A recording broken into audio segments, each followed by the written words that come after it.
আজকের আলোচনা বিষয় আমানত আদায় করার গুরুত্ব। বিষয়টা আসলে খুবই গুরুত্বপূর্ণ। একজন ব্যক্তি আমানত আদায় করার ক্ষেত্রে কী কী গুরুত্ব আরোপ করবে, এক্ষেত্রে আমাদের মোহাম্মদ সাল্লাম আমাদেরকে বলে গিয়েছেন।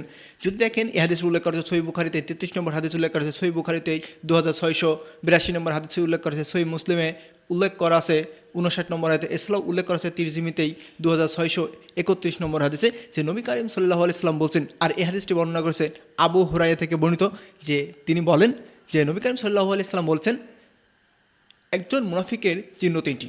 প্রথমত, সে যদি সে কথা বলে সে মিথ্যা বলে। পয়েন্ট নাম্বার 2, তার কাছে কোনো কিছু আমানত রাখলে সে তা খেয়ানত করে। নাম্বার 3, যদি কোনো ব্যক্তি তার কাছে ওয়াদা রাখে বা ওয়াদা করে, সে ওয়াদা সে ভঙ্গ করে। একজন আমানত রক্ষাকারীর গুরুত্ব খুবই গুরুত্বপূর্ণ, কারণ এই হাদিসি পরিপ্রেক্ষিতেই বর্ণনা করা হয়েছে যে যদিও সে সালাত আদায় করে, রমজান মাসে রোজা রাখে, তারপরেও সে দাবি করে যে মুসলিম, কিন্তু সে মুনাফিক। অর্থাৎ এই তিনটি চিহ্ন যে কোনো মানুষের প্রতি আছে, তারা সালাত আদায় করে, রমজান মাসে রোজাও রাখে, তারপরেও তারা তা মনে করে যে মুসলিম, কিন্তু নবী করিম সাল্লাল্লাহু আলাইহি সাল্লাম বলছেন এরা মুনাফিক। অর্থাৎ সে কথা বললে সে মিথ্যা বলে। পয়েন্ট নাম্বার 2, সে ওয়াদা করলে সে ওয়াদা ভঙ্গ করে। পয়েন্ট নাম্বার 3, যদি তার কাছে কোনো ব্যক্তি আমানত রাখে, সে আমানত সে খেয়ানত করে, তারপরও সে দাবি করে মুসলিম, তারপরও সে মুনাফিক।